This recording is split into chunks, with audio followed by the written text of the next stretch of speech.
മഹാനായ റസൂലുള്ളാഹി സ്വല്ലല്ലാഹു അലൈഹി വസല്ലമ തങ്ങൾ ഒരിക്കൽ അല്ലാഹുവിനെ കണ്ടപ്പോൾ അല്ലാഹ് പറഞ്ഞു, നബിയേ, എന്റെ അടിമകളിൽ ചില ആൾക്കാരെ എനിക്ക് വല്ലാത്ത ഇഷ്ടമാണ്.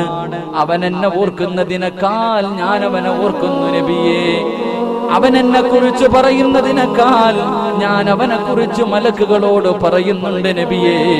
അവൻ എന്നിലേക്ക് നടന്നു വന്നാ ഞാൻ അവനിലേക്ക് ഓടിപ്പോകും നബിയേ. അവൻ എന്നെ കാണാൻ ആഗ്രഹിക്കുന്നതിനേക്കാൾ ഞാൻ അവനെ കാണാൻ ആഗ്രഹിക്കുന്നു നബിയേ.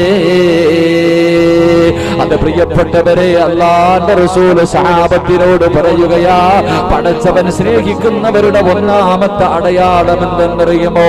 അവൻ രാത്രിയിൽ എഴുന്നേറ്റ് നിസ്കരിക്കുമെന്ന് നബിയുനാ റസൂലുള്ളാഹി